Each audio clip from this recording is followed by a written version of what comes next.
Hey guys, Sean Oliver, Kayfabe Commentaries. Yet another Out of the Vault video giving you a sample for free of some of our great full-length shoot programming that's available in the KC Vault, now hosted right here on YouTube. So if you look down at that button, it's going to say join, right? If you go there, you can sign up for only $14.99 a month to the Vault and get whatever it is, 500, 600 hours of shoot programming to watch whenever you want, our entire library. Well, here's a piece of that library, and this is an edition of a short-lived series that was one that I loved, and those aren't always the ones that make it to the finish line.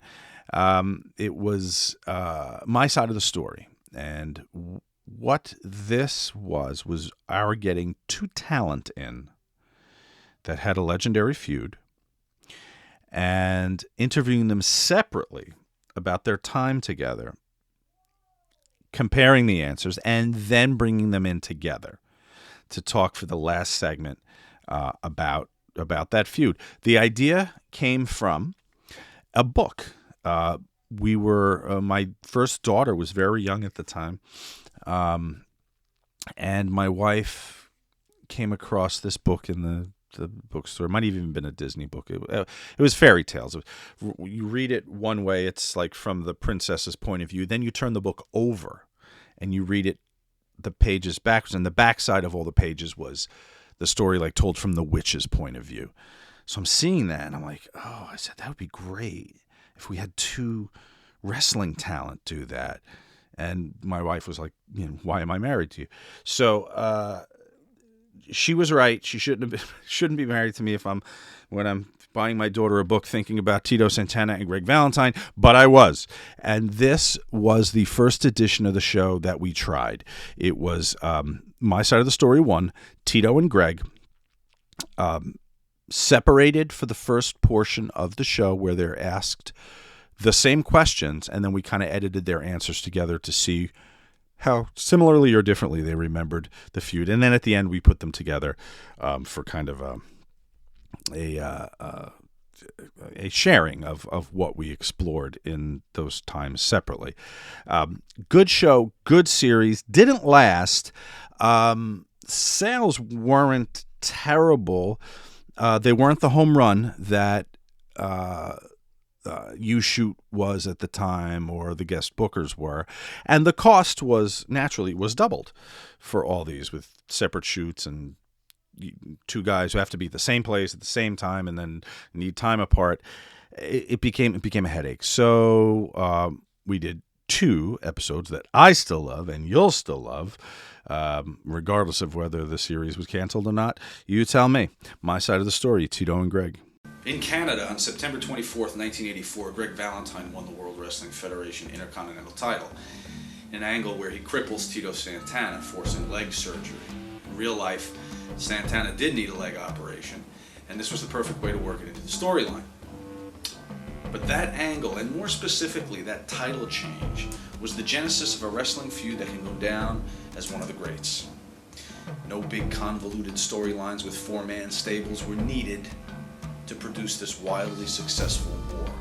You had two men, a manager, a championship title, and two great work rates. Work rates so great and so prolific that even if both men weren't blessed with the gift of gab on the microphone, their names next to each other's on a program would be enough to sell tickets. This is the premiere edition of My Side of the Story, wherein we separately ask two participants of one of wrestling's great feuds to recount their memories. We then edit their answers and recollections beside each other to weave a diverse or similar tapestry of that great feud. Now sit back and enjoy a trip down two memory lanes and relive a feud built on the basic classic elements: a brutal heel, a valiant wounded hero, a championship title, and a finishing hold that becomes a third participant in the feud. Tito and Greg, My Side of the Story.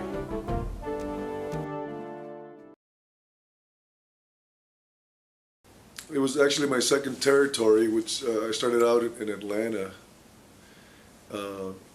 back in 1977, and I was there for a year. And in 1978, I went to Charlotte, where Greg, I believe, was a TV champion, and he had a silver. They had a big bucket or big something of silver dollars, and had silver dollar match against him.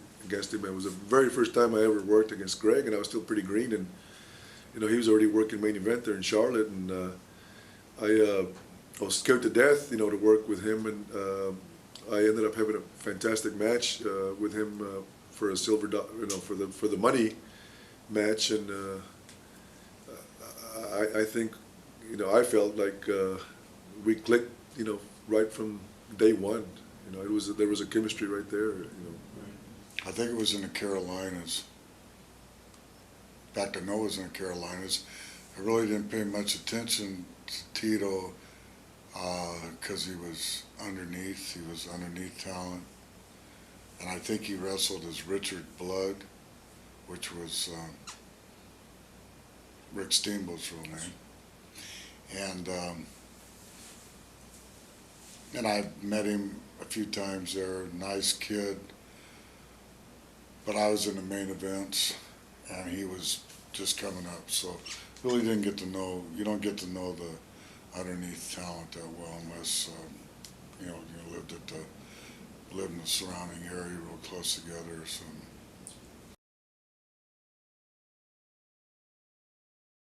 Now that I do remember, that was in New York up here when I think it was about the third time that I came into New York for my third tour around 84. Yeah, I was 84. And George Scott was the booker then. And he just started, I believe Tito had the title then, yeah. And so a couple of different times I wrestled him, and I can't really remember the city for sure, but I think it was Los Angeles. I don't really remember the first match that I had with Greg because when I was the champion and I had some matches with him, but I don't think at the beginning it was initially slated for me to have an angle with Greg. It just things happened the way things happened, and I ended up having the time that I really remember was when we did the angle, and I ended up having knee surgery, and the rest was history after that.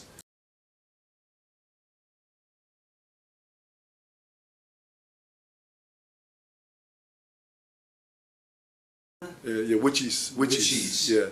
Jack Whiskies or Wickies or something. It was right close to Providence, Rhode Island, just north of it, right on the loop there. Old building, not many people, but it was packed.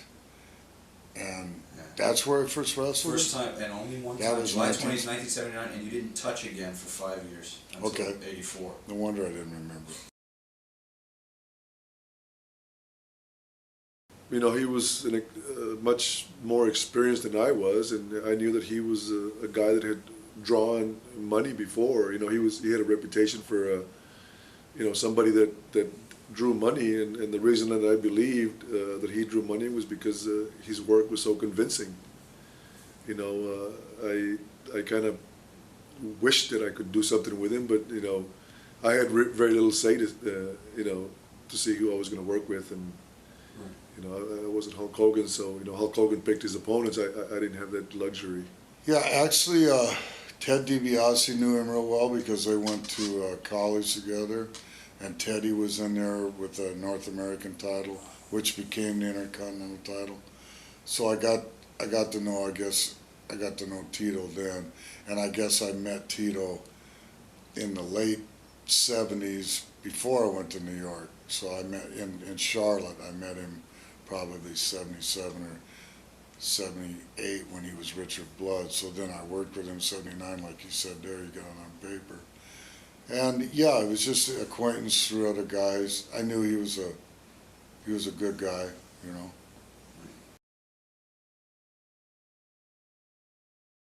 No. Actually, didn't really know the guy socially until we started being put together in wrestling, and that's when I really got to know him. We weren't friends, you know.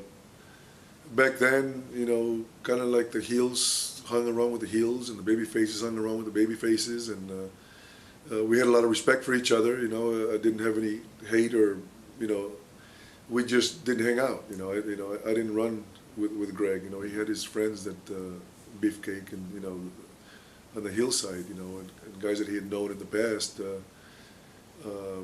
He wasn't one that I hung around with. As a matter of fact, when I first started in the WWF back then, I got an early break, and, you know, I was pretty fortunate myself to you know, move up the ladder real quick in the WWF. And you know, he was a natural, perfect natural baby face, just a natural, and I could see why he got in the main events pretty quick, a lot quicker than I did. I was 7-8 years before I got really into my own main events, you know, before.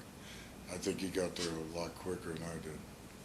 I hung around more with the likes of Special Delivery, SD Jones, and you know, Tony Gurria, and more of the underneath card than you know, than the top guys. In a lot of cases, you know, top guys hung around with top guys, and I enjoyed, you know, I didn't change my friends just because I moved up.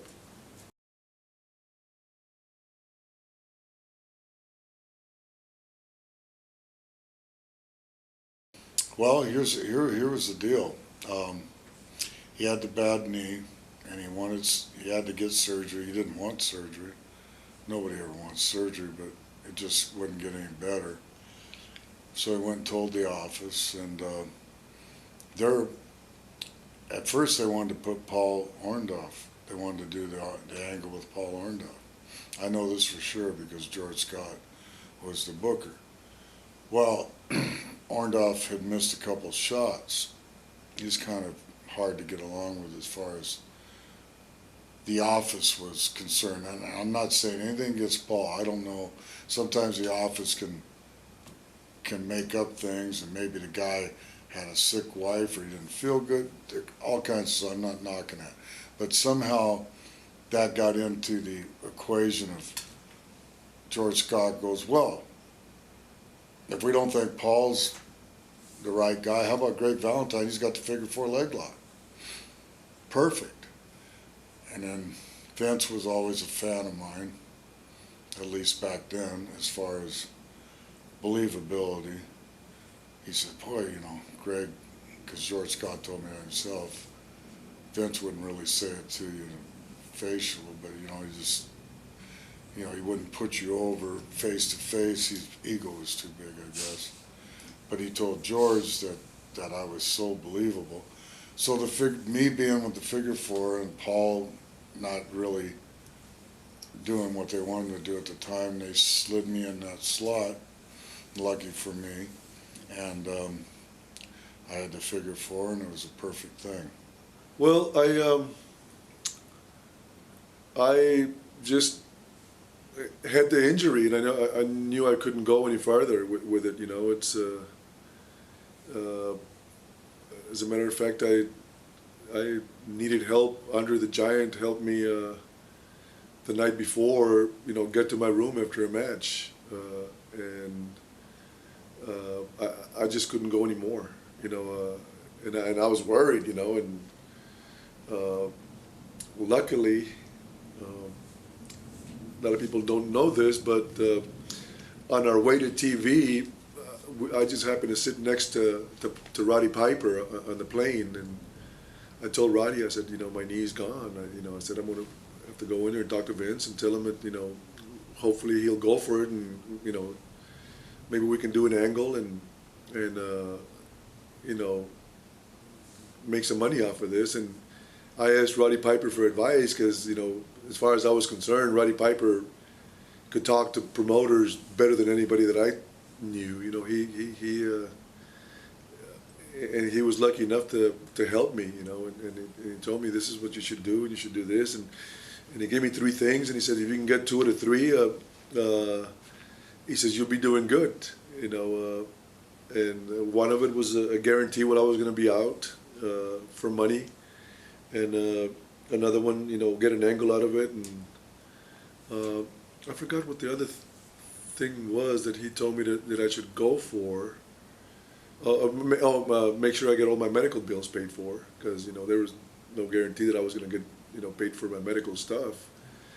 And at the time, Roddy Piper was also going to go in there and give Vince's notice that night. So Piper says, you go ahead and you go first, because my bomb is going to be pretty bad, so you go take care of your business first. And I've never discussed this with anybody in the past before. And he said, I'll wait for you outside. And I thought that was real nice of Roddy. I never forgot that. And when I came out, I said, Roddy, I said, I got all three of them. He says, if you get 2 out of 3, you'll be doing fine. And he says, all right. Roddy was happy for me. But I walked in with crutches, because I had torn cartilage in my knee already, and I walked in with the crutches, and I told Vince, I said, my knees, he was having a meeting with all the agents, and they were setting up the TV, and George Scott was the booker at the time, and I said, I can't go anymore.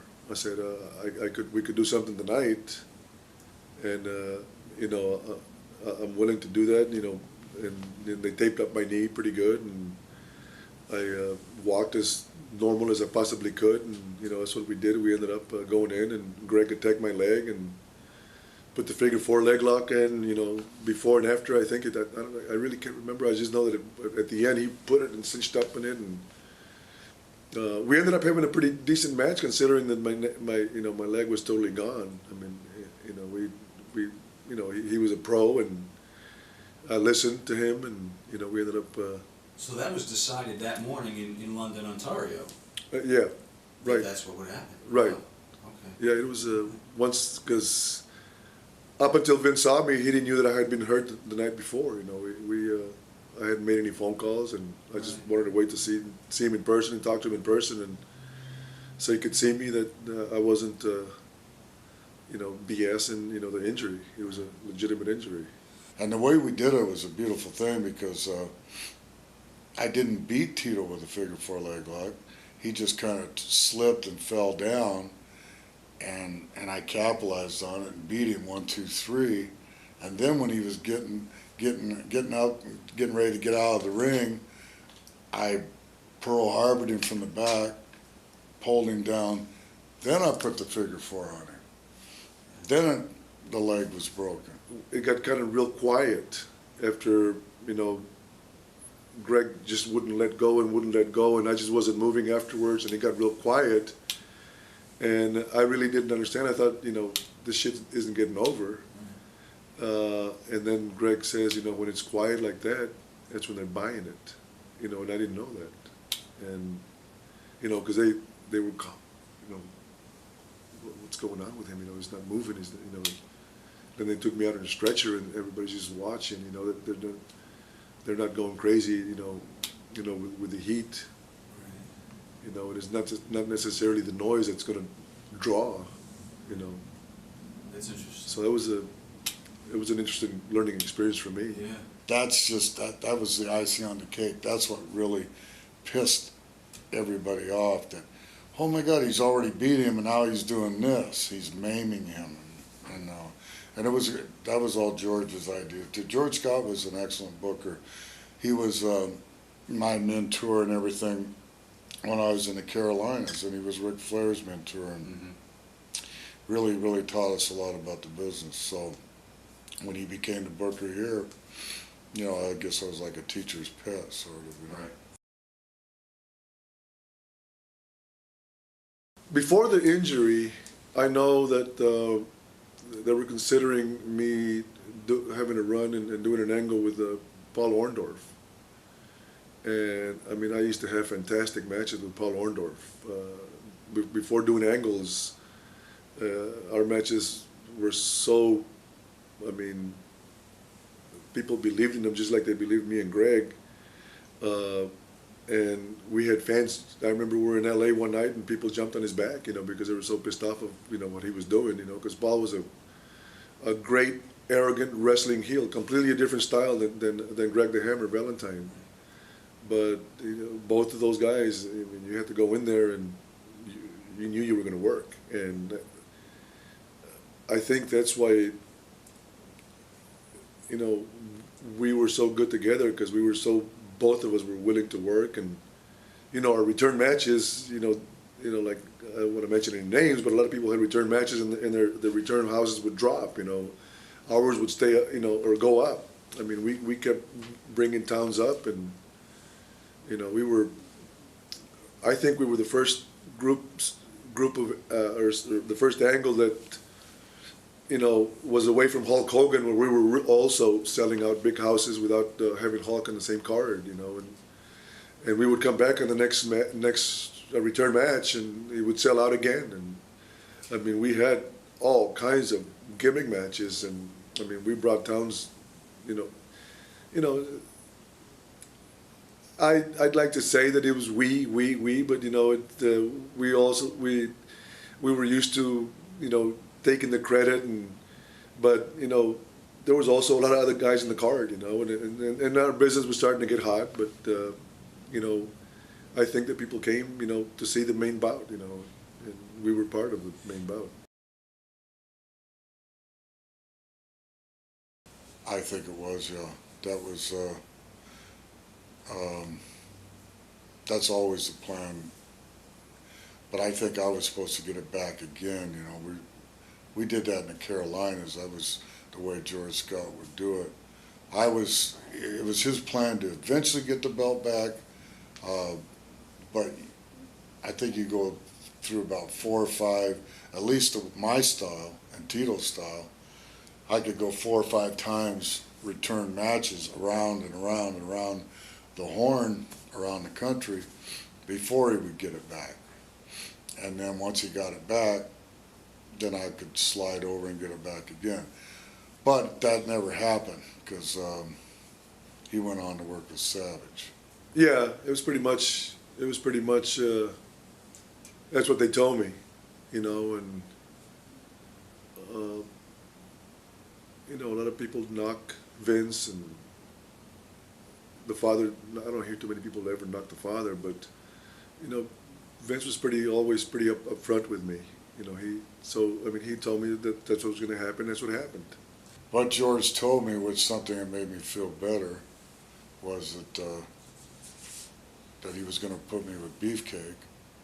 We'd already done some tag matches with Brutus, and he goes, I'm going to slide you off with Beefcake. I'm going to give you guys a world title. So, that being said, and me knowing that what was going to happen, I didn't feel so bad about it, because I was going on to a new venture, and then Tito was going to go on to work with Savage. So You kind of had a guardian angel in George Scott. Oh, definitely. He was a great guy. He learned all of his stuff from my dad, Johnny Valentine. So Johnny Valentine, George Scott, good friends. My dad was in a plane crash. George was calling me up right away from Florida saying, got some big shoes for you to fill. And you know, I was petrified. I really wasn't ready. But when I got there, I was ready. And I had a great partner, Ric Flair, so I was off to the races after that. So George was through that all with me. And in fact, George was the first person that got me to come to work in 1979 for Vince's father, because the territory was on its ass, lack of better words. And so he said, well, you just need some guys that can wrestle up there, because they had guys up here that couldn't wrestle. They'd poke each other's fingers in the eyes, pull hair. They wouldn't wrestle. They wouldn't even grab a hold. I came up there and it was horrible. I went out there, grabbed a hold, and just did things that people weren't used to seeing, and I got over, only because I was the only guy that was wrestling, or any guy that was throwing a solid punch or a chop. So George was initially the one that got me with Vince. Then I came back to George again. I went back and forth, and then George ended up quitting the Crockett's. And then all of a sudden he shows up, I'm already up here, and he shows up in '84 as the booker. So he was like my guardian angel, like you said.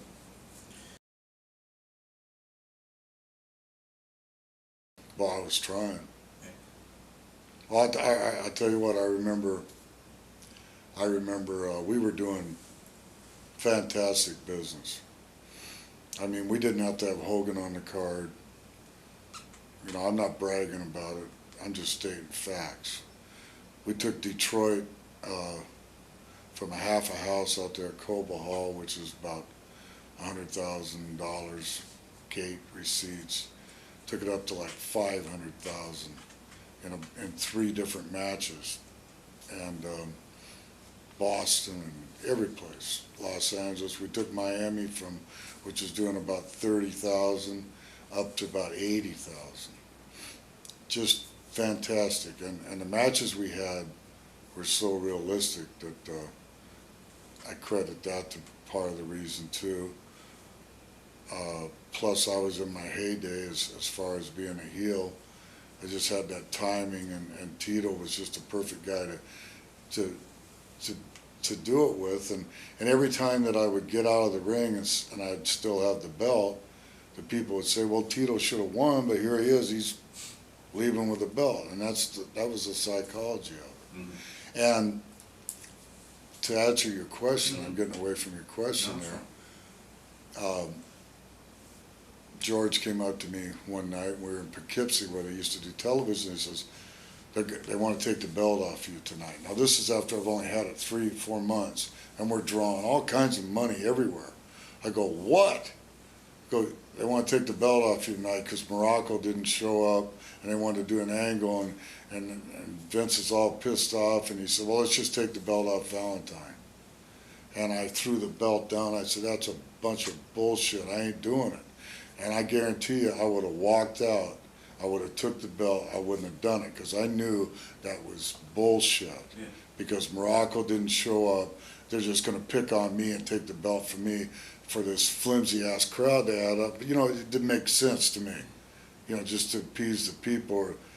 But anyway, it was for a TV at the Mid-Hudson Civic Center? Yeah, he didn't show up, and they were supposed to do an angle, and so Vince right away says, "Well, let's just take the belt off Valentine to take a place of that, what they were going to do," which made no sense because we were making money hand over fist.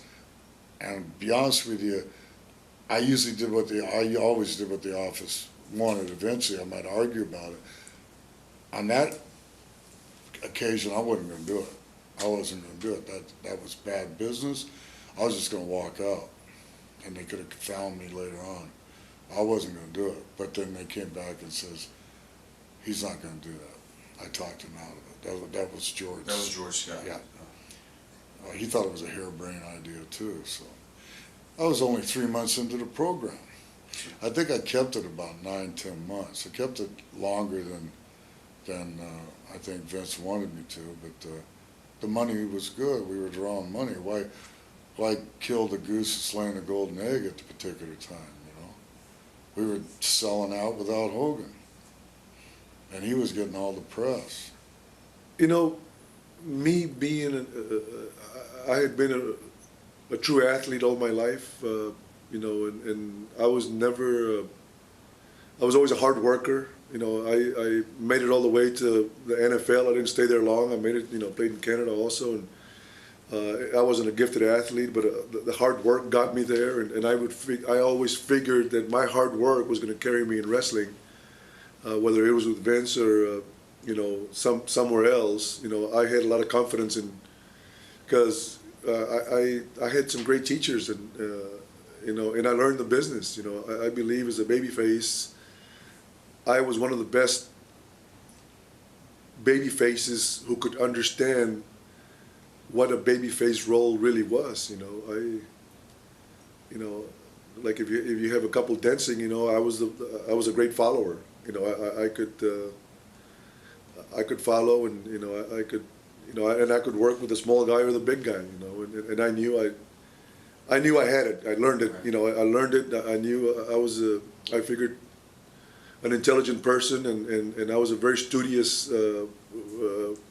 person. You know, I came into the business not knowing anybody, and you know, I studied, and I picked brains, and you know, I would, as a heel, I'd like to credit Mr. Fuji, who really made me understand. You know, for years they'd been telling me, to get this business, you need to get your timing, and you need to be able to listen to the people, and you'll hear the people, and you'll know when you hear them, and you know, and for the first 3 or 4 years, you know, what's timing, you know, what's listening to the people. The people will tell you what to do, and you know, and sometimes guys wrestle for many years, and they don't have a clue, you know, and I don't want to mention any of those guys, but these are guys that were, you know, in top positions for a short period of times, you know. It's the guys that were there for a long time that really got it, you know, and you can just go down the list and figure out who got it, Right. you know, just by the longevity of their careers on top.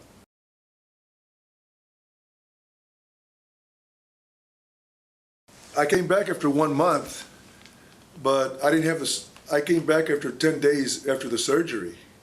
I didn't get the surgery right away. You know, people, you know, I didn't get the surgery the next day. I had the surgery done, and immediately after the surgery, I think two days later, I started physical therapy, and I knew that I was booked in Madison Square Garden, and I asked the doctor, I said, Doc, you know, I didn't tell him that I was going to go back and wrestle again. I said, is there a possibility that I can re-injure the same injury? And he said, no. I said, he told me, you had a problem. Your problem has been fixed. It's just a matter of rehabbing it. Well, I was going to my physical therapy, and then I had a gym. Everything that they did for me there, I had a gym in my house. I'd go home and I'd rest about 2 or 3 hours, and I'd do exactly the same thing that they did to me. And I did use the ice and the heat, and you know, in 10 days, it's when I had my rematch with Greg the Hammer Valentine, and I wrapped it, and because I knew how to rep knees from playing football, I wrapped up my knee and I put a knee brace, and I knew that I didn't feel comfortable because it was still a little tender. So I told Greg, I said, I'm just going to attack you, and we're going to have a dog fight in the mat, and that's what ended up having the first match. You know, it was like a dog fight, and you know, I knew that I had to come in with vengeance because of what had happened. You know, they showed the surgery, and you know, we had to start, you know, the story, you know, with that type of a match, and you know, we did it, and it worked.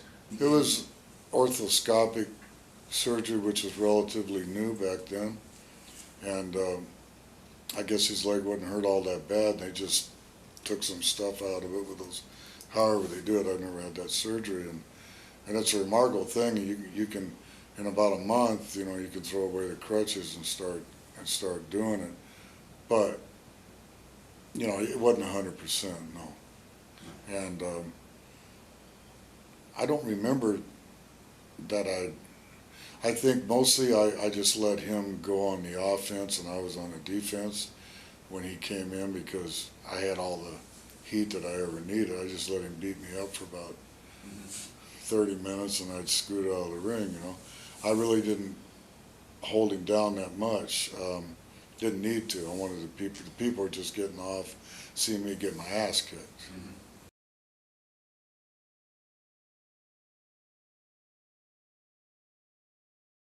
Mm-hmm. I remember vaguely, but I don't remember who I worked with that night, or you know, I remember. I think we showed up. The first thing we did was go to the TV studio, and that's when they found out. The other guys found out that, you know, we were there to take over. I don't know if they knew already, but you know, it was everything was happening pretty fast. Yeah. You know.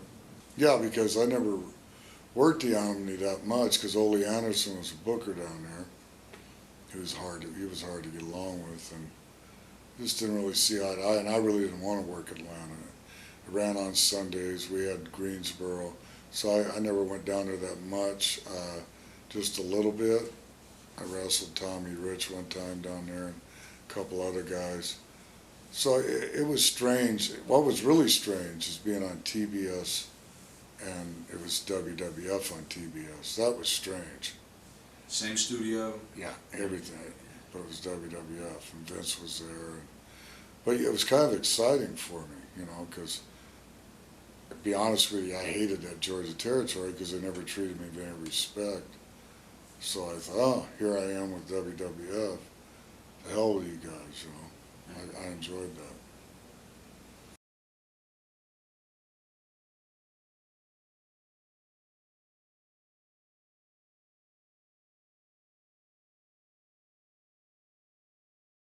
That's to stretch the angle out, like I was saying before, to still keep me and Tito in there. And like, say I'd be in there with Slaughter, and as soon as Slaughter tagged Tito, I'd run and get out, you know, that kind of thing, to keep the heat going. So that was George Scott's booking. That's the way he stretched things out. The only thing that I could think of is they didn't want to, like in the smaller towns, you know, like in the Boston areas, you know, they'd save me and Greg for the big town. Okay. So they would maybe use us, separate, away from each other in the smaller towns. You know, that way you wouldn't be given. If the guys wanted to come see us from Attleboro or 50, 60 miles outside of Boston, if they wanted to come see Tito Santana and Greg Valentine, they'd drive 50, 60 miles to see it.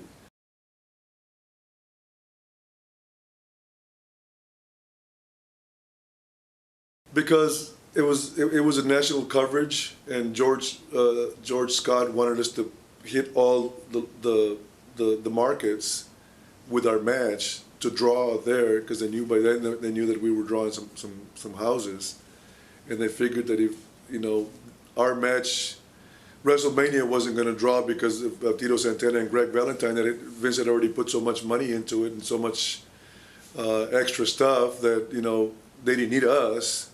So, they saved our match, to keep going on the outside, and we ended up doing a little run in, which has also put a little bit more fuel to our angle.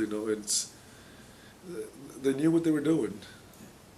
WrestleMania 1, I didn't wrestle Tito, and that was another reason why, because he didn't want Tito to get the belt back off me yet, and I think I took it in November or October the year before, and he said, well, we're just going to have you wrestle the dog, and we'll have Tito run in to stretch it out.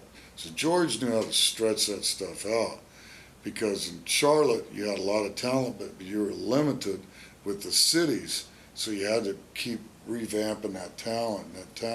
You had to keep making it interesting. So that's why I learned how to work with the same guy for a year, right? Two different guys for a year, and when you get in the ring with someone that you're so used to working with, you don't have to talk, you don't have to do anything. It's all there.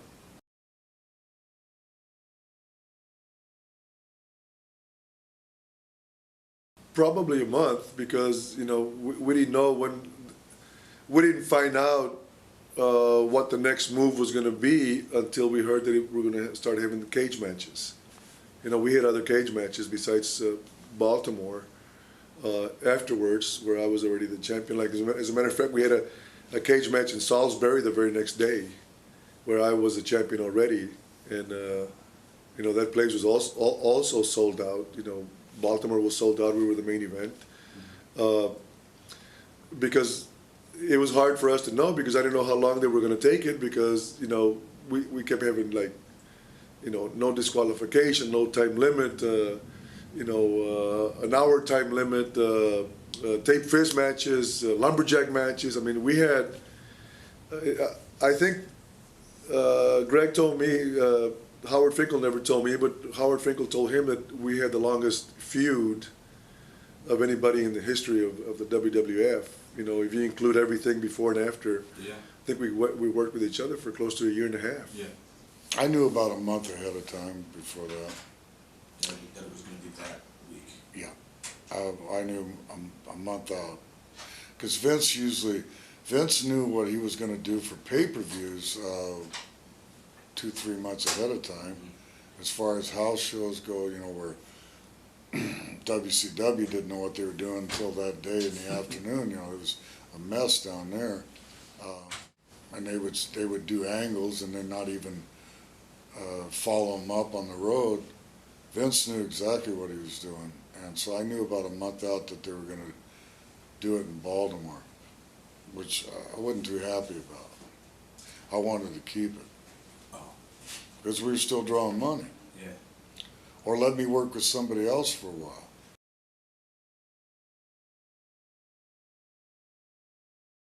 They would tell us what kind of return match we were going to have.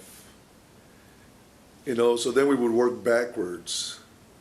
You know, and then we would set up, you know, how between me and Greg and the chief was very good at helping us. You know, Chief Jay Strongbow was good at coming up with good finishes, and I learned a lot from the chief.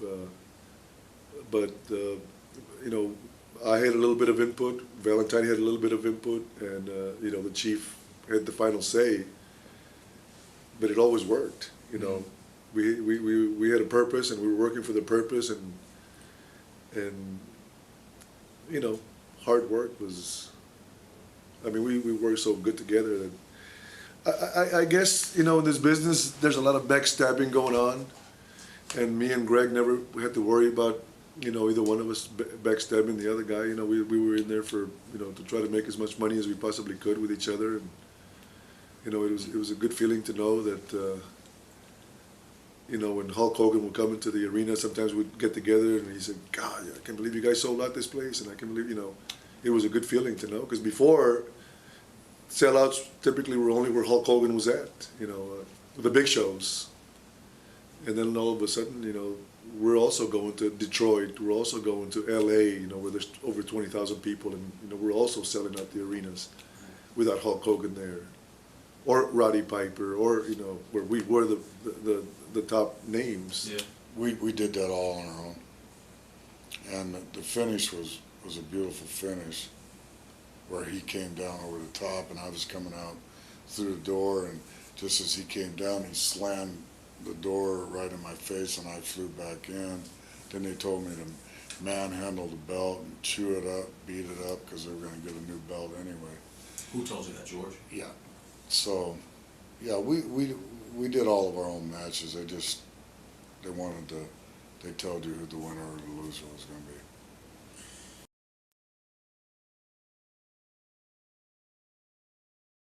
Well, you can't let the cage intimidate you, and you can't let the cage change your match.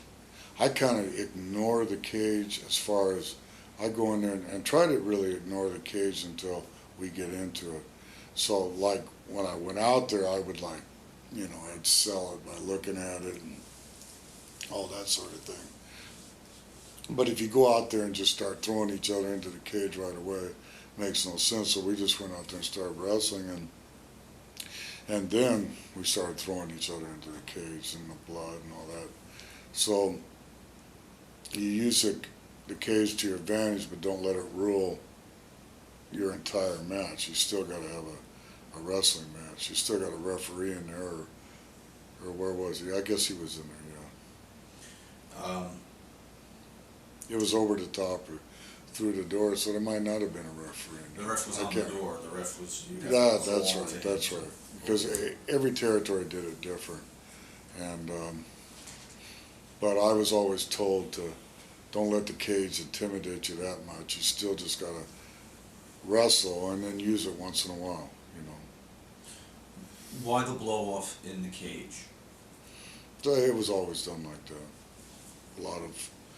We had never had a cage match. All the matches that Tito and myself had done, we had lumberjack matches, which were very successful and very exciting. I think that was about the only match we hadn't had, so they did it. And at that time, Baltimore, we were fighting with the NWA to see who was stronger in Baltimore. They were using that same arena that we were, so I think that's another reason they did the title switch down there. You guys work a lot of taped fist matches too. Yeah, that was my idea. We did it in L.A. and we did it in Miami. I know that for sure. I went to George and said, remember those taped fist matches? We used to call them brass knuckle matches in the NWA. where we just tape our fist up. It kind of worked like a boxing match, but wrestled too. And that's kind of the way me and Tito worked anyway. So, we came back and we call it a tape fist match. Very successful, and it was a lot of fun. Well, it's different because there's a purpose for the cage. The purpose of the cage is, it's the ultimate.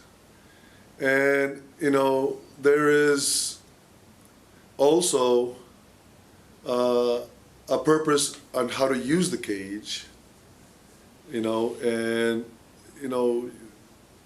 and this probably works, usually in the cage, it's usually the heel that ends up all bloodied up, the baby face, which I was a baby face, you're ultimately frustrated, and you want to run him right through the cage. So you try to set up before you start utilizing the cage to slow your opponent down, because the rules with the WWF was you could go over the top rope, or you could. I don't think you could. Could you win by a submission or? No, it's just the door. The door, or the top rope. So you had to wear the guy out. And me and Greg, we had our matches. So I mean, we could have been there forever. So you had to pick the right time to start using the cage, to start wearing them down. And not everybody can have a cage match. Not everybody knows how to use the cage to when is the appropriate time, and who's going to run into the cage first. If I remember correctly, Greg kept trying to run me into the cage, and I kept blocking, and then all out of nowhere, I don't know if I read his forehead first or the back of his head, where I read his head. I don't remember because I haven't seen it in a long time. I don't know which came first, but he kept trying and wasn't successful. And finally, I got him, and he ended up pretty bloodied himself at night. I ended up a little bit, but not much.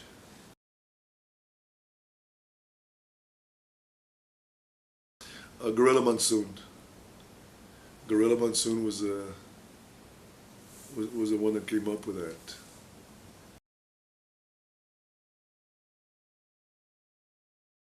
I think Greg just did it, on his own. That wasn't planned out. And I mean, I don't know what to do, how to react to it, and I just did a seminar, and trying to teach the young guys. I always try to react to a situation the way I would react if it was real. If it had really happened to me in real life, what would I do? And I think that's the way I was able to, my selling, my work in the ring was, I didn't oversell, I didn't which you see some guys, even though it's theatrics and everything, I think you can overdo it, and I just try to think like, how would I react?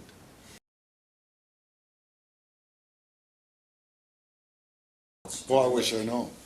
I wish I would have taken that belt and put it on eBay. It would have been worth a lot of money, because everybody sees me slaughtering it on the DVD now. And who knows where that belt is? I was so stupid. That belt was totally messed up. If I would have kept it, it'd be worth a lot of money. I threw it away. I mean, what an ass. It's, I can't tell you how many people asked me, because, it was mine. I ended up keeping it, and I threw it away. Wow. Jesus, it's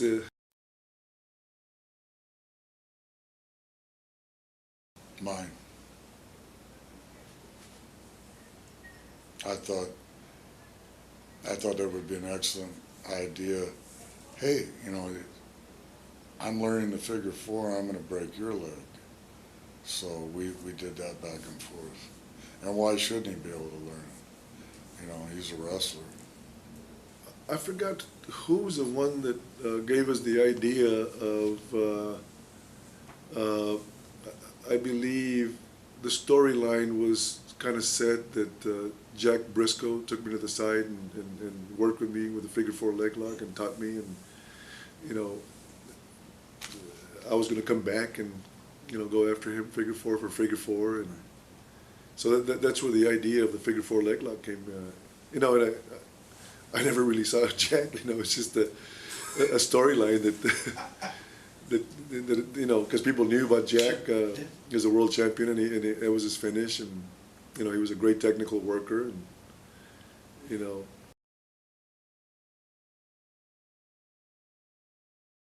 No, it was instantaneous. The chemistry was there right away. Well, we worked in California, and I think George put us. I think George had in the back of his mind he wanted to do something with us, and there's a match that one of the matches, you know, like they would have main events. That what they would do the tapings in Poughkeepsie, and they'd always have a main event. You know, they'd have a lot of jobber matches and stuff, but then they'd have one main event every once in a while. Main event on tonight, you know, Greg's going against Tito. That was one of my first matches with Tito on television, and he was still the champion. And everybody was, oh, what a great match, what a great match. And that's when I watched it on television and I go, darn, I just, man, I just want to do an angle, I want to do something. So I think I was hitting George with that, and then eventually Tito got the bad leg, and that's when it happened. It just took a couple times to realize that we could make some money together, and Tito knew it too. He could feel it. The blonde hair and my robes, and the Mexican, or whatever he is.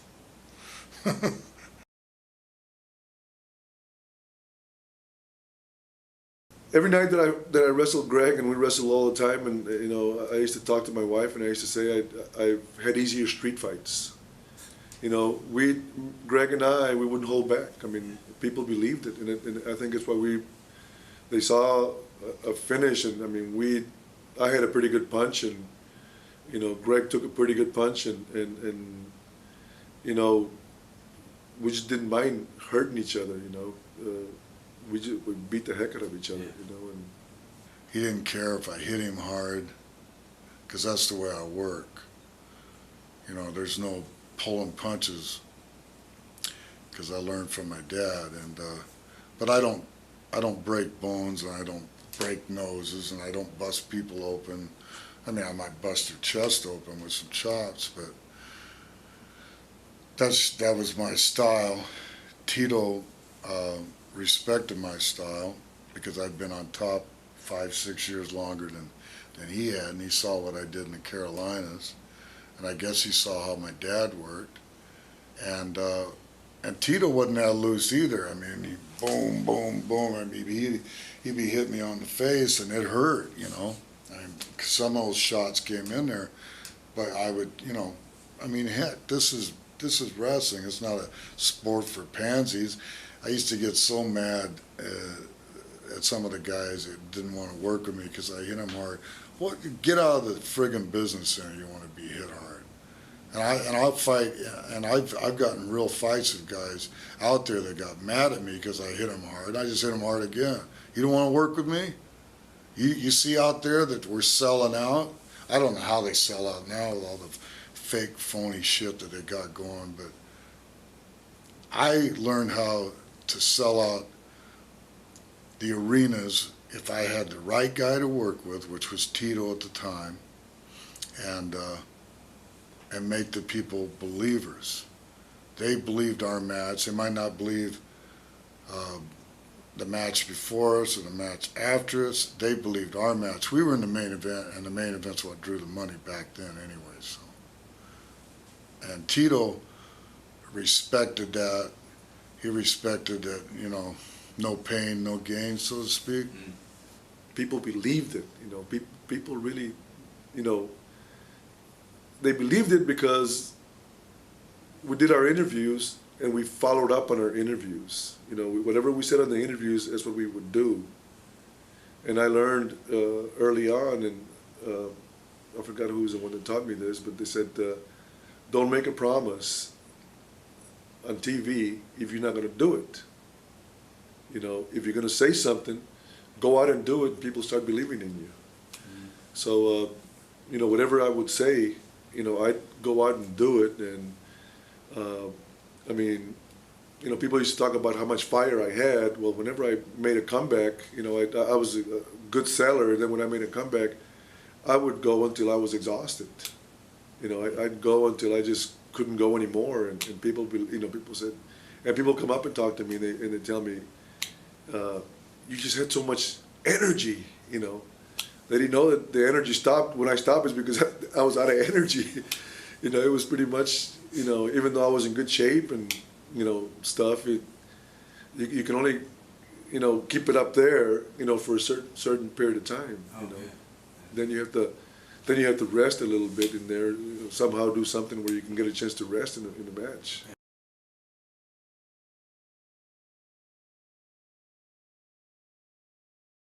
Tito Santana, how many times have you looked across the ring at my face and you realized that I was the man that almost finished your career? I broke your leg like a toothpick. That's right, and you hobbled out and you were carried out on a stretcher. You suffered. And so just think about your wife, your baby, your family, whatever. Just think about them when you get in the ring again in Los Angeles coming up to the sports arena.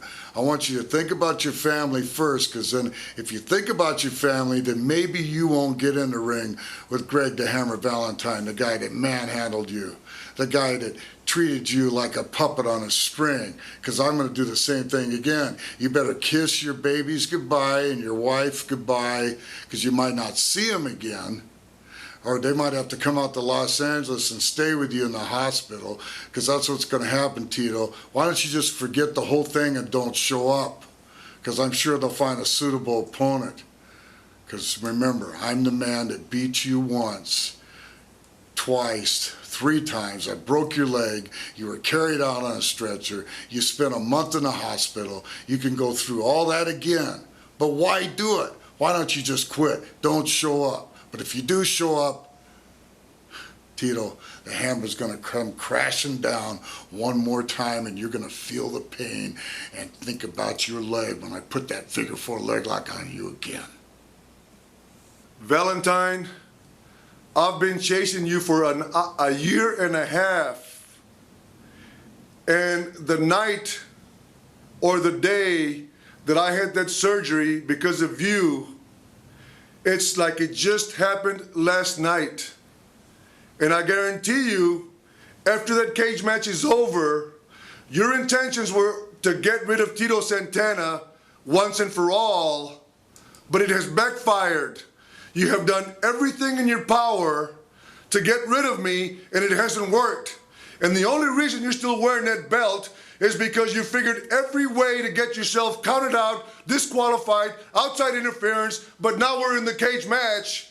And after this match is over, I guarantee you, you are gonna wish that you had packed your bags last night and hadn't showed up in Baltimore, because I'm gonna go out there and I'm gonna kick your ass and I'm gonna take that belt that belongs to Tito Santana. Arriba!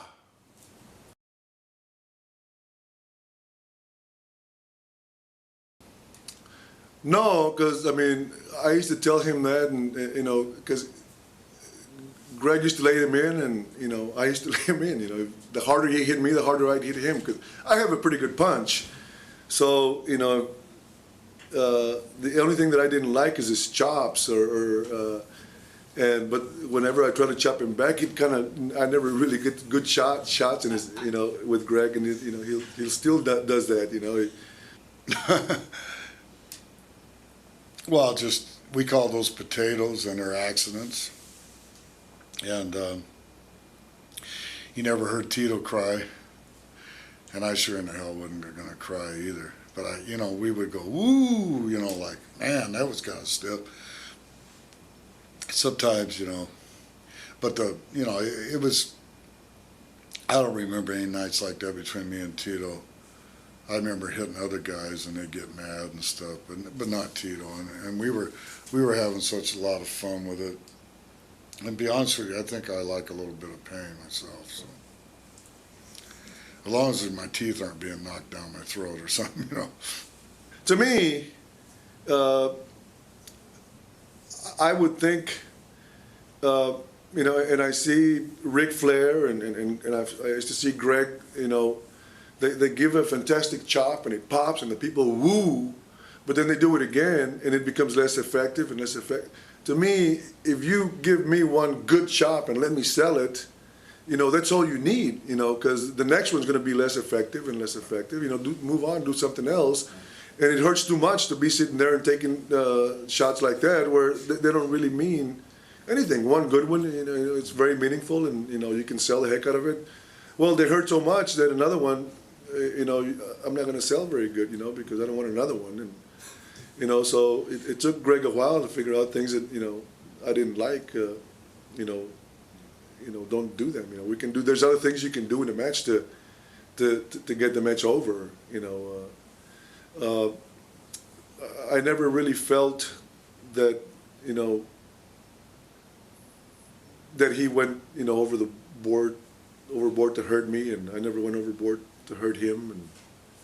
And, we like, it's not like we were out hitting each other. We kept, for the most part, we kept the matches in the ring. We didn't need chairs to get heat. We just did it strictly with wrestling. Mm-hmm. I think that's what was so different. A lot of the guys, they needed a chair, they needed something. We did it strictly with our performance in the ring.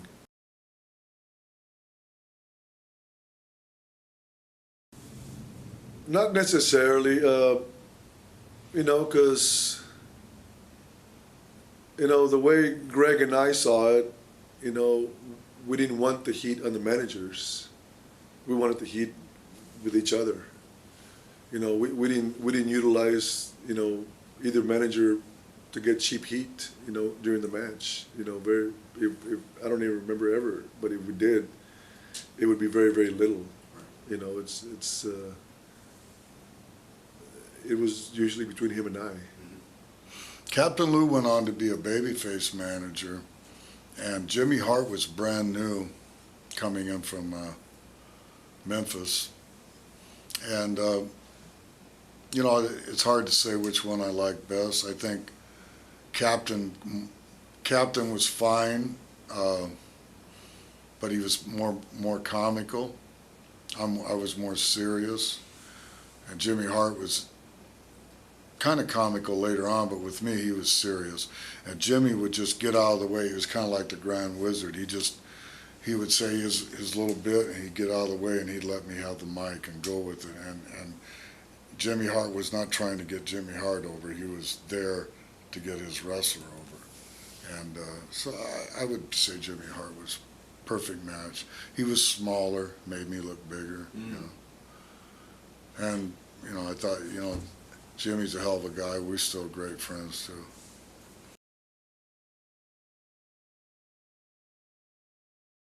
Well, both our mentality was we wanted some time. We wanted, we wanted to build the match and build it and build it.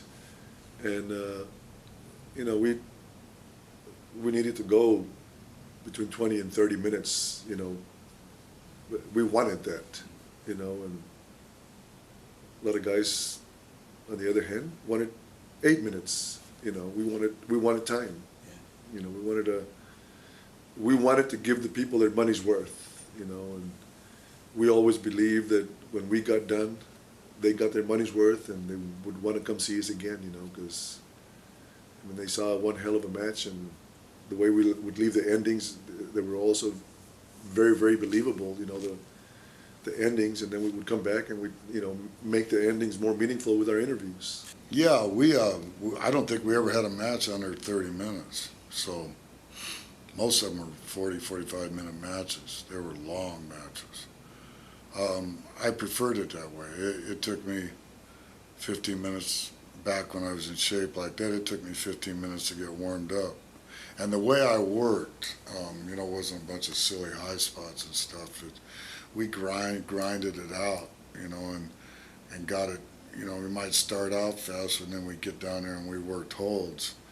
And we did a lot of hour matches, a lot of 45-minute matches. It really, I liked it, and most of my matches back then were long matches because it took that long to get my point across. And I enjoyed it too. That was like a workout for me. I'm sure you guys were wrestling fans of the WWF back then, and usually they put main events right before intermission. Well, me and Greg were, always, most of the time, at the end of the match, at the end of the night. Not too many guys could go out and, and get the people the way we used to get them at the end of the night, because the people were pretty worn by then. And so, we wanted the time, and our mentality was, we're not out there to sell time. We're out there to sell the match. We knew when we had it. We knew when it's time to go home, and we didn't. If it wasn't ready, we wouldn't do it. We'd set it up for it to be ready.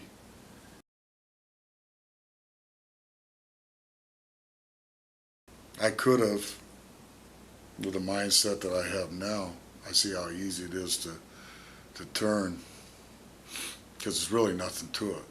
You just come out the other door, and if you got the right push, and you look at the people, because I've watched my dad do it. He was a hated villain down in Texas, and this is where I've seen him come out the next week as a babyface, and they really hadn't switched him. He just came out and smiled at the people, but he was wrestling a mean guy, a bad villain. So, with that being said, if you put me in the ring with a badass heel, I'm going to be a babyface, and I could have been back then. Let's say if I would have, perfect example, Anaheim Pond out there. That's what they call their building out there in Anaheim. Beefcake and myself were heels, of course, and but we didn't have the belts. We had lost the belts. And Sheik and Volkov had the belts. Well, they booked a match with Beefcake Valentine against Sheik and Volkov on top in Anaheim. Sold out. We were instant baby faces. So it really depends on your opponent too. I thought, and I think that for somebody who worked babyface, I had a grasp of the business as a babyface as good as anybody in our business. And I saw a lot of guys that I knew that were good baby faces, but were not as good as me, that made the transformation. And this was my opinion. They probably thought the same thing. They probably thought that they were better than me. I thought I was better than some of these guys that I saw go from babyface to heel. And I used to say to myself, if he can do it, I can do it. And when me and Rick Martel were split up, I asked Vince McMahon if I could be the heel, and he said no. He says, you're going to be the babyface. I wanted a chance to be a heel, and I just never had the opportunity to be a heel. Because I thought a heel controls the destiny of the match, and I saw a heel had more fun than the babyface.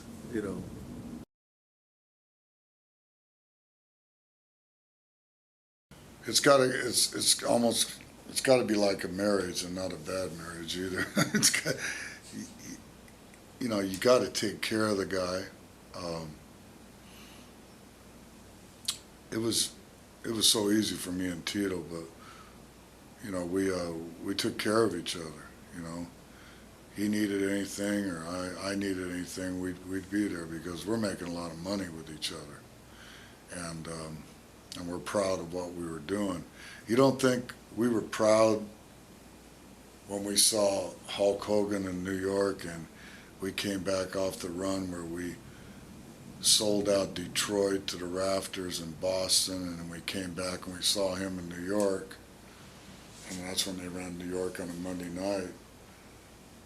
And Hogan goes, "Oh, I heard you guys are doing great business out there." So that was a pat. You know, that's a great feeling. Yeah. We didn't need the big banana to sell out. We did it on our own. We had a great bond. I mean, we had you know, in our business, and I'm sure you guys know that, a lot of good angles were broken up because one guy didn't make it because, you know, got in drugs or, you know, got in trouble or, you know, didn't show up or, you know, for some reason or other. And me and Greg, we knew that both of us were going to be there, and we were all business, and, you know, we'd show up, and I mean, Greg and I, we didn't really have to talk at all. I mean, we just had the chemistry. They would tell us what they wanted, you know, for a result, and, you know, we'd go out and ad-lib a match and just have a match and listen to the people, and, you know, and wrote the script of our story, you know, as we went along, you know.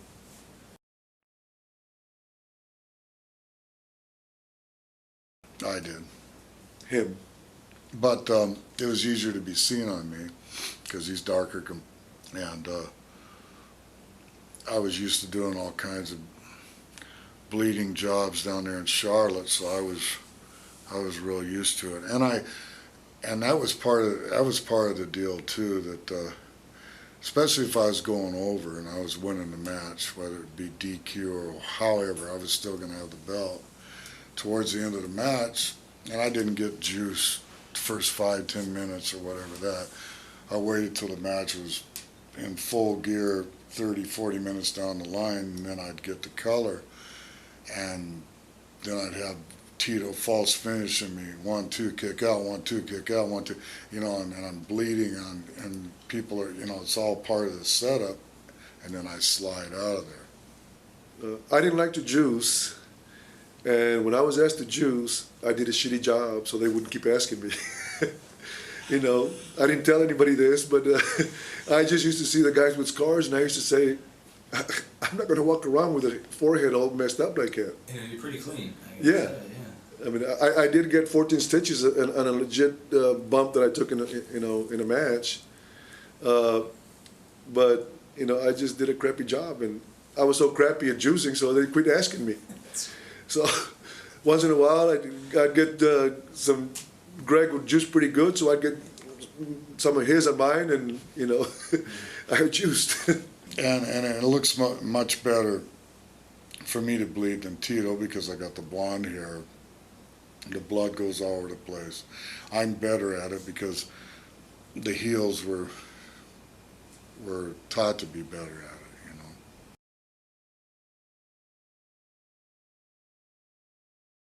know. All of them. What didn't have to be a predominantly Spanish town or whatever, but you know, there's Spanish people all over, but everybody loved Tito, whites, blacks, Hispanic. Man, I mean, from Boston to Detroit, I mean, you name it, wherever, California, of course there's a lot of Spanish out there, but I don't think there was a place where we ever bombed. Definitely, we just did great all over. But that product was seen on TV, and so we just spawned over to the road shows. I don't think the wrestling fan separated me as an ethnic wrestler, as a Mexican. You know, I think I had a following of every, you know, every wrestling fan was behind me. You know, the Anglo, the Italian, the black, you know. So I'm not going to say that, you know, Chicago and Texas and California. I think that everywhere that I went, you know, I had a great response. I mean, Baltimore. I mean, God, the you know, the fans. Even if, you know, after I went, you know, the minute I'd get in the ring, people start going Tito, Tito, you know, and feud or no feud, you know, I always got the fans behind me, you know. So I really can't say that my favorite city to wrestle in was San Diego, you know, and it wasn't one of the biggest arenas, and you know, the response was great there. But I just loved that city, you know, the weather and, you know, but you know, L.A. Next to San Diego, I would say, you know, anywhere where I really felt that the fans really embraced me was L.A. You know, I think I had a lot of following there also, and it happened to have a lot of Hispanics there. But I always felt that, you know, every wrestling fan embraced me.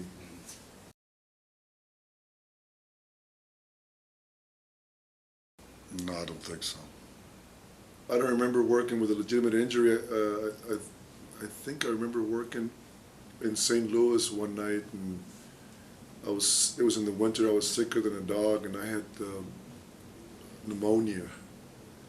And Jumpin' Jim Brunzell told me to go in the room and order sake and a hot soup and put yourself a warm-up, you know, sleep in a warm-up and throw a bunch of blankets. And I mean, I woke up in the morning and the mattress was soaking wet, but I sweated it out, you know.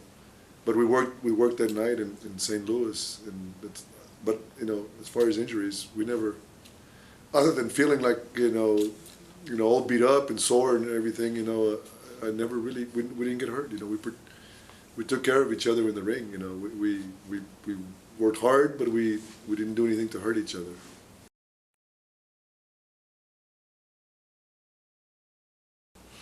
Oh, I remember in Atlanta that I'd already gotten the color and I was bleeding, and he comes in, and I don't know, Atlanta's not my happening city and never was. He hit me over the head with a chair, and the chair hit me in the back of the head with this big steel bar and split me all the way open.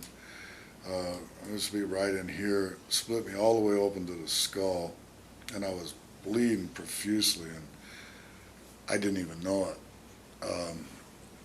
Got back to the Omni locker rooms, and the doctors were right on me because there was so much blood, and they took me right away to the hospital, and I had my girlfriend with me, and they wanted to shave my head, and she kept them from doing that.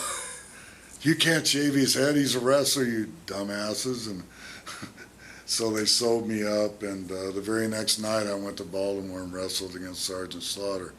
But that was an accident on Tito's part, but it was one of those folding chairs, a metal bar behind.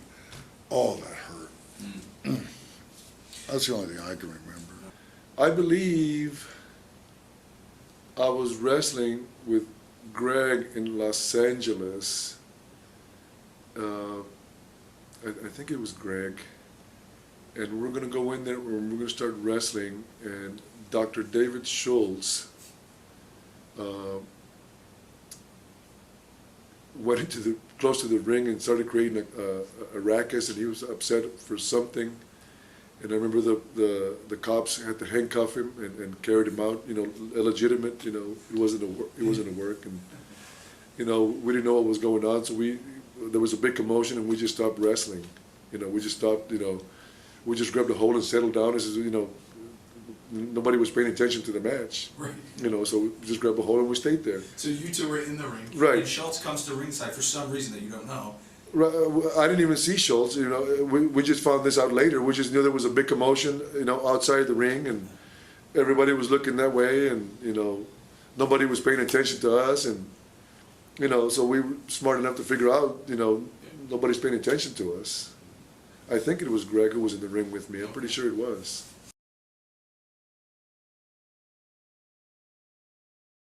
I guess it'd have to be Madison Square Garden. That was my favorite. Even though sometimes the people were hard, for some people, they weren't ever hard for me. I would say that was my favorite. Denver, Colorado. was an arena that wasn't very, very big. I think it held maybe 10,000 people. But the way it was set up and the acoustics in the arena, it sounded like you had 50,000 people there. And, you know, I had some main event bouts when I was at the AWA there. I went an hour Broadway, an hour draw with Nick Bockwinkel, you know, early in my career, which, you know, they were pushing me because it was a Hispanic community. And I used to love to wrestle in that arena because, you know, the acoustics and the sounds and, you know, the fans were unbelievable.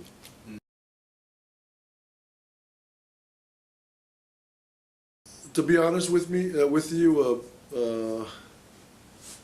when, like the Hall of Fame, I went to the very first Hall of Fame in Baltimore, like, it'd been like 4 or 5 years earlier. Bubba Brazil was there, and the way I saw it, it really was almost a meaningless thing. And then when they called me, I don't know if they had another Hall of Fame or this was the next one that they had. The Hall of Fame, you know, when they called me, to me, it was only about, you know, money. I just wanted to know how much I was going to get paid. If it wouldn't have been, you know, enough, I wouldn't have considered going. And when they said how much I was going to get paid, I said, okay, I'll go. And it was going to be here, and they flew my family from my brother, my sister, my mom, and picked us up in a limousine in my house. They had 2 big limousines for us. Vince gave us 4 or 5 rooms at the Hyatt Regency, and when I got there, it was a completely different Hall of Fame than the experience that I had. And then when we went through that ceremony, I was really honored to be in the WWF Hall of Fame.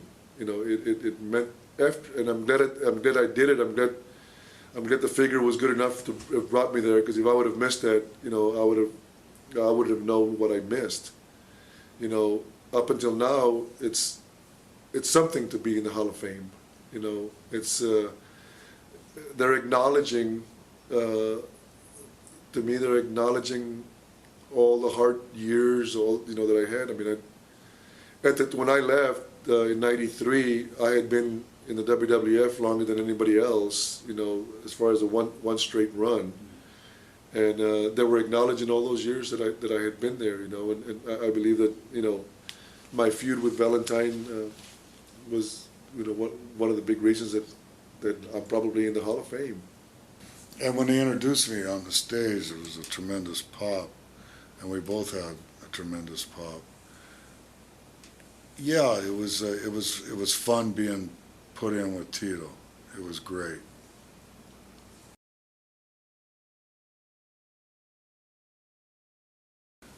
I tell people this all the time, and then people, I guess they see it a lot on 24/7, and on the DVDs that are out. The people just always love the matches I did with Tito, and I look back at it as the most money and the most fun that I had.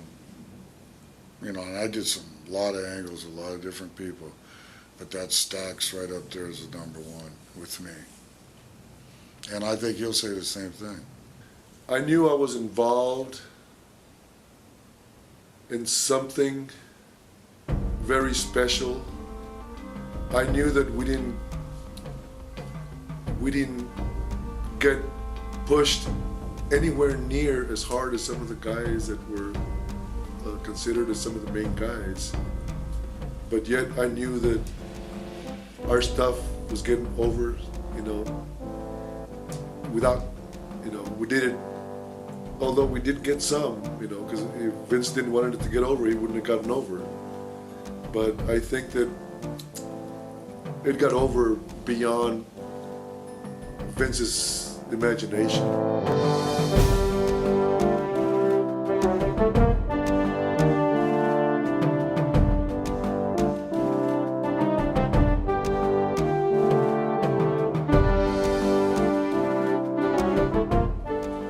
Segment of the show now where we Reunite.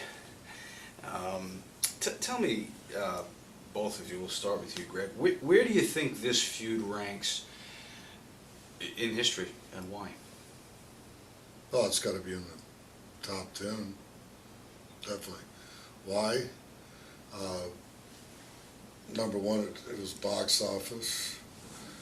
Number two, I still travel all over the country, and they talk about two matches that I've had. One was with Piper, which was a gimmick match with a dog collar, and the other one was Tito.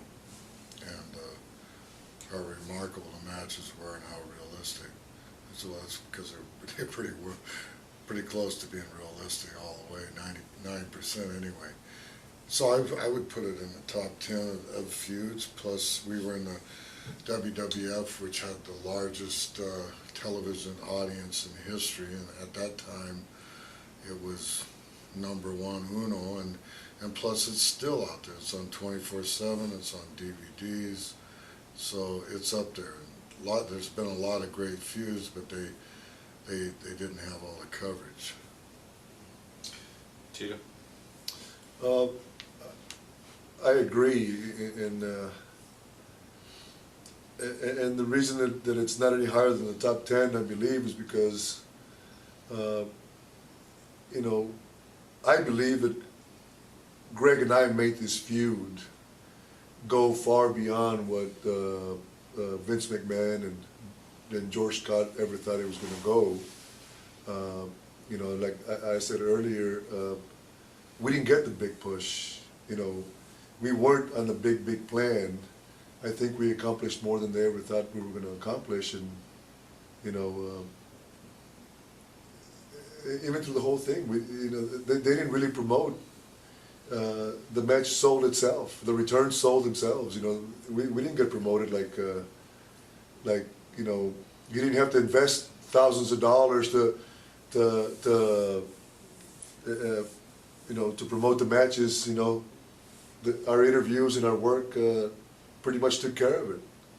I believe, don't you, Greg? Yeah, and to book a return, they didn't have to come back with a gimmick or, you know, a topless cage, a steel cage, or with a top on it, or whatever. You know, they could just book the match. Well, we're going to have a return match.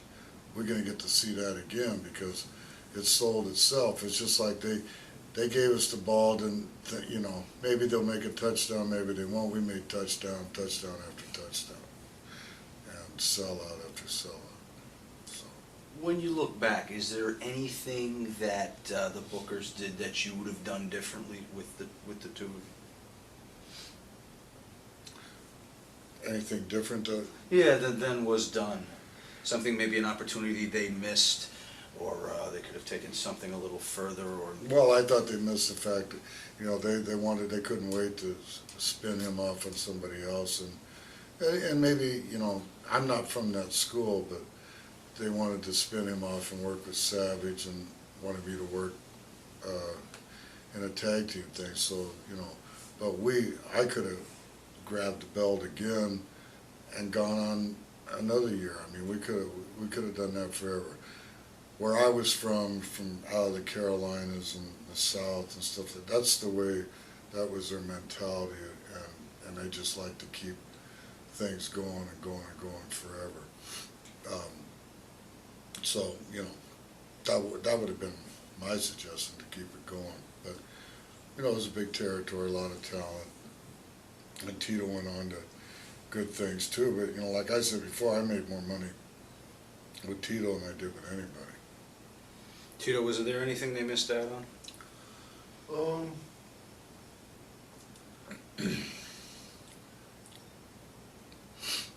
He could have broke my leg.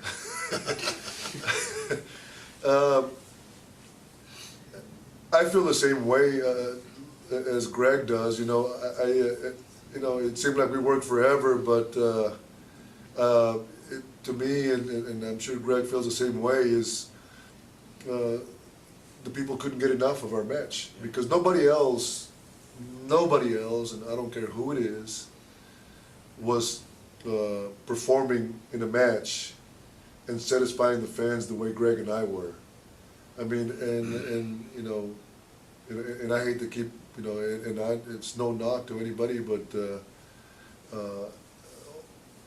you know, the top guy, you know, in the WWE at the time, his return matches weren't selling out. You know, he sold out the first time around, and Greg can tell you right here. You know, and they had to feed him guys too. Right. So that's performance-wise. We had a chemistry that's not found too often. The only other time and I'm not just saying it because he's my dad, but was Johnny Valentine against Wahoo McDaniel. Those matches reminded me of the matches that I had with Tito. I'd watch those matches, and I swear to God, I mean, they were 100% real. They were so exciting, and you could watch them every day. And I compare that to and I know my dad watched the matches that Tito and I had, and he loved them. So that, you know, and that was always my yardstick. Johnny Valentine was my yardstick, even though he's my dad. I thought he was the greatest performer of all time.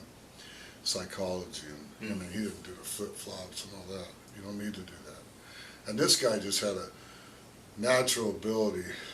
His timing you can't teach in this business. You can tell people, slow down, slow down, slow down, but you've got to have a natural sense of timing. And Tito, I guess from day one, I wasn't around there day one for him, but I think he just was a natural. And there's a couple other guys like Rick Steamboat that had that natural timing too, and just came along really, really fast. Mm-hmm. What are the necessary ingredients to making a great feud in general? Not specific to not specific to your time together, but in general, what are the necessary ingredients for a great feud too? well, I think the necessary ingredients are both opponents. In the first place, I think they have to get along. I think they have to trust each other, you know, and that's, to me, that's the beginning of anything else. To me, it's trust, because, you know, Greg can tell you in this business, there was a lot of backstabbing, and, you know, your friends would smile in the back and stab you quicker than, you know, you could answer them back. But, you know, it's an ingredient of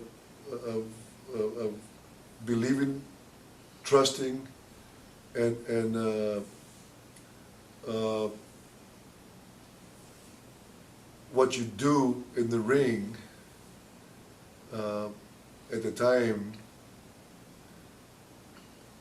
people have to believe. You know, we people thought that what we did was real, because, like Greg said, you know, he says it was 90%. I think it was more like 98% real. It was logical, everything we did. Because the first, like I told you before, you asked me if I worked on his leg much when he first got back in, and I kind of stayed away from it because he got in an operation, had an operation, and I, you know, in my logic, here's a guy, I almost put him out of wrestling forever. I'm getting in the ring the first time against him, wherever it was, and like I told you before, I was on defense. You know, he just bomb, because to me that would be realistic. And I'd stop him for a little bit, and then bomb, he's right. Because, you know, it's the logic and believability. This guy, I'm not going to go out there. I seen, I'm not going to mention any names, I hate to be name dropper, but I've seen two guys had a great feud, and they go out and grab a headlock and call one tackle, drop down, hip toss, get it again. What the hell kind of a feud is that? He's pissed off, he's gonna get in the ring, he's gonna try to break my nose and my leg. He's not gonna call one tackle, drop down, get it again, back drop, you know, and that's why we were, I wouldn't do that with somebody that I had a feud with, but I mean, that's why we were believable, and we didn't do crisscrosses and garbage like that. We didn't need to. What are the kind of things you two would do to keep from having the same match every night? Well, that's what was good about us. We never had the same match. Right.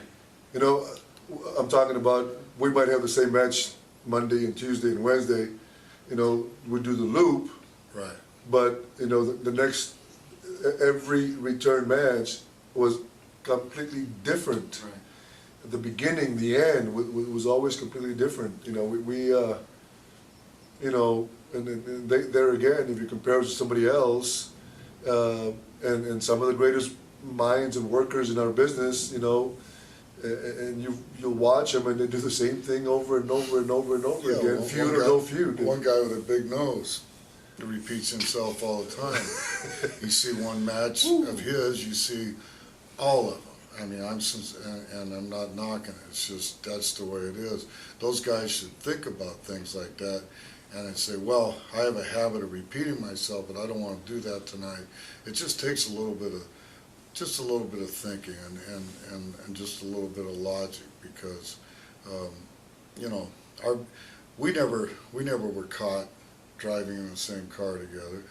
We protected our angle. We were never caught eating at Denny's together in the middle of the night or smoking dope down the highway. So, you know, we took care of our business, and that's what a lot of guys don't do. You know, that's why our feud is ranked up there. Was there much discussion between you two while you were in the ring, or was it always a feeling kind of thing? A couple of ouches. Right. No, I think I told you, you know, we'd figure out what we're gonna do at the end to keep it hot and come back, but it was mostly ad-libbed, you know. He was the leader of the dance and I followed. You know, Greg was the leader. You know, I followed him. I think I mentioned this before. I learned a lot from him, and I just happened to be a good follower. It's not so much I was a leader and a follower, but the heel. But the heel always the leads baby the face. The heel in the history of wrestling can actually kind of feel the heat better than a baby face, and can kind of control it. And it's really up to the heel to get that heat going good. And then with Tito, I didn't really have to tell him. He could feel it. Some baby faces, you gotta say, come on, let's go. Tito could feel it, and he'd go, and then he would go till I cut him off, and I wouldn't say, I'm cutting you off, I just, boom, I cut him off, and he knew it was time, you know, he was tired anyway, probably. We both went till we got tired, and it was back and forth, and that's what's so good about it. It's back and forth, back and forth. Who wants to see one guy on one guy for 90 minutes and him laying down there? You know, it was back and forth. Even if he had all the offense and I had the defense, I was still up, and I was still, and while he was punching me, I was still fighting, but I was selling and fighting at the same time, and like he did. He would sell, but he'd still fight. So it was just, I mean, I wish it was 20 years ago and we could do it all again, you know. We'd need a bigger room. Yeah, Certainly. Here's some interesting statistics. I promised you guys these. 7 times in 10 months in Madison Square Garden in a row you met. The record, for the record, was Tito with 4 wins, 3 losses and 2 draws. The program was 285 days from title switch to title switch, and the title reigns, Tito's 2 title reigns combined, was 444 days. Greg with 1 reign at 285. So those numbers are no joke. And that's a long time in the WWF. Oh yeah, by any standards. They can't change. They want to change their mind all the time. You both had solid in-ring styles, dare I say, as an outsider, brutal. And you know, we worked with Greg earlier in the year. We did some match commentaries, some audio commentaries for matches, and when he was doing the commentary on your match, he suggested that Tito must have been abused as a child because he liked pain as much as I did. Any truth to that? I wasn't abused as a child. I didn't like pain too much, but I think being an athlete and being in this business, you know, we were always hurt. You know, Well, you never complained about a potato. Maybe once in a while. Maybe once in a while I did too, but one that too many was- chops, I told him. Chops. Yeah, one Chops, chops. Greg. I hated the chops, right. He goes, you don't need too many more of those. Let me slide one in. You've convinced me with one. But, you know, it was, and he's right, you don't want to turn it into a chop fest either. But it was just, there's not enough that can be said about it. And if I ever write a book, the whole book should be about the matches with Tito, because they, and for the young guys coming up, so they'll have some kind of knowledge, encyclopedia of how to work. Mm-hmm. Well, Greg is in Florida and still very much active on the indie scene, as is Tito. Tito lives in Jersey, but still very active on the indie scene. A teacher, and you also own a hair salon. Yes, I do. And my question is, what would you do with that if it walked in?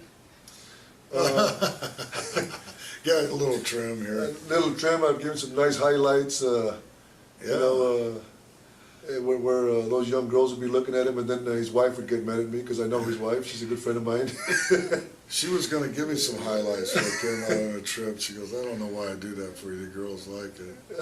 But, yeah. Well, listen, we thank you guys for the feud and for the many hours and days of blood, sweat, and tears. It certainly was appreciated. I'm sure you get it all the time in the airports and in the restaurants, but let me add to that and also thank you for your sides of the story. Yeah, you bet. Thank you. Okay. Thank you very much. Take care. Thanks.